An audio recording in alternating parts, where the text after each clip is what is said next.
speed, HDR, curve, 1440p, adaptive sync. This is ViewSonic's XG270QC Gaming monitor. Hey guys, my name is Vlad and welcome to the channel, and what you just saw perfectly describes this beast of a gaming monitor, but let's see, is it all worth it? The assembly of the monitor is pretty straightforward. We have a base stand, which is fully metal by the way, sturdy and heavy, and we have an arm which you can secure to the base with a thumb screw. And on top of that arm you just need to put the monitor in. It will click once locked into position. And seriously, it's that easy to assemble. So let's start from the back side with the stand first.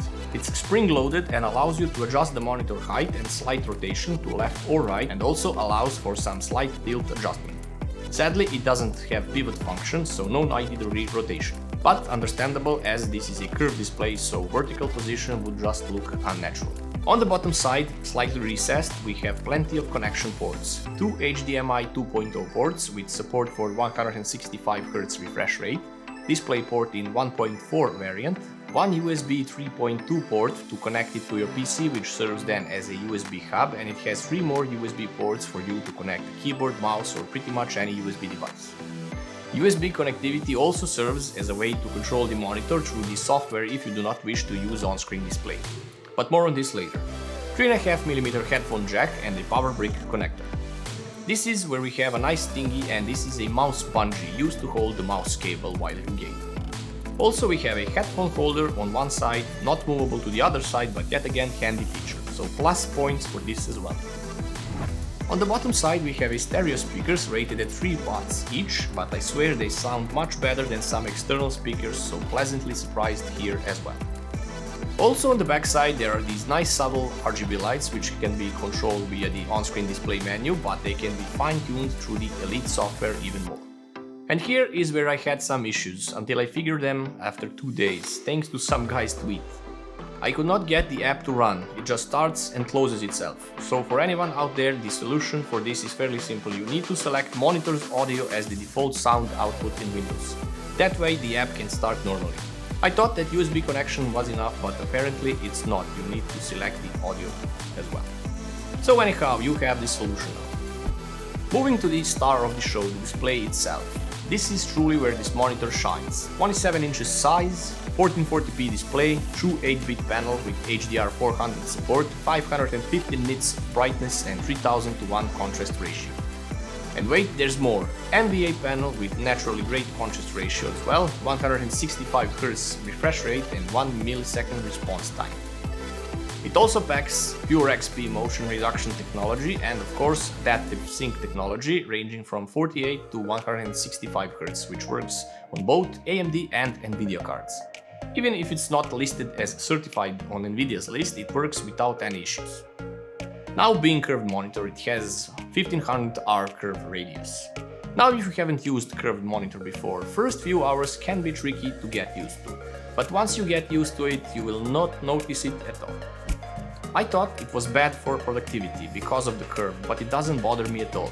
Regarding the productivity aspect of this monitor, it covers 90% of the DCI-P3 gamut. This is a step beyond sRGB spectrum, ensuring your movie watching, content creation and streaming are all in cinema accurate color. So panel dimensions are 612 by 483 up to 602mm in height and 356mm wide, with the weight of 7.5 kilos. The adaptive sync technology it uses is the AMD FreeSync Premium Pro technology. It works both on AMD and Nvidia cards via the G-Sync compatible mode.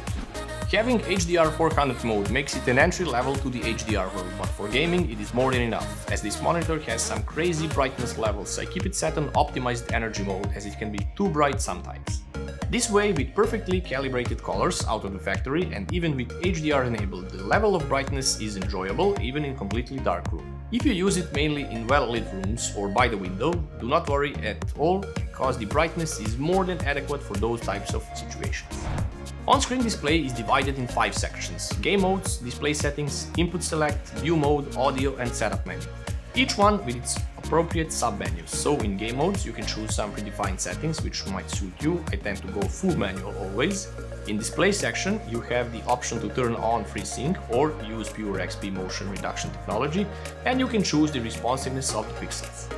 This is an artificial setting which can introduce motion trails, so use it somewhere in the middle or at its lowest setting for best results. Standard stuff like brightness, contrast, color temperature and blue light filter can be found here as well. Input select is obvious, nothing needed to explain here, you can choose between HDMI or DisplayPort. View mode mostly set the color and brightness according to the intention of use, so if you're watching a movie you will get a punchier picture to say, and if you select text for example, brightness will be reduced to help your eyes not strain that much. In audio section we have only two options to set, the speaker volume or mute it completely.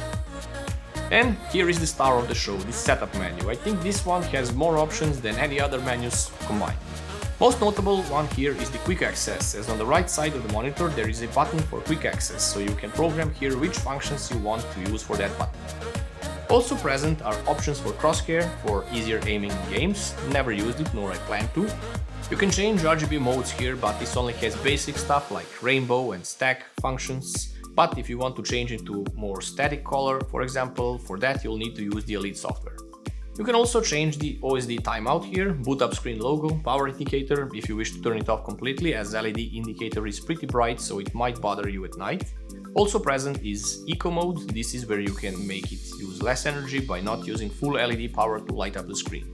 I got mine set to optimize level, as on standard it's super bright that my eyes begin to hurt after some time. Conserve goes the complete opposite way, making it too dark. So you get the idea why optimize then is better. DDC CI option, this is the option to allow the monitor to be controlled via the Elite app. And here is something super nice, which I did not know of until now. Apparently, some GPUs will not show BIOS screen if you have a monitor which is DisplayPort 1.3 or 1.4 certified. It might even completely hang at boot, or it may boot to Windows normally, but again, as I said, no BIOS boot screen, making it difficult to access BIOS at all. So we have the option to change the DisplayPort to 1.1 version to avoid this problem altogether.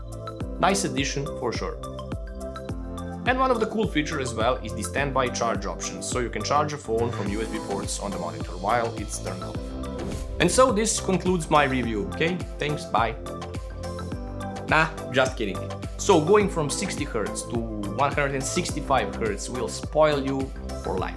You will start noticing stutters on 60 Hz screens. It will be unbearable for some time if you need to use slower panels at work perhaps, but coming back home to this baby will smooth everything out. Having such high refresh rate paired with FreeSync will elevate your gaming to another level. Perfect resolution of 1440p and perfect size for gaming makes this monitor the best choice in up to $500 category, not just for gaming but for productivity as well. So massive thanks go to ViewSonic for sending this monitor, but that's not all. Head straight to my Instagram as there is a giveaway for another monitor just like this, so best of luck and I'll see you there.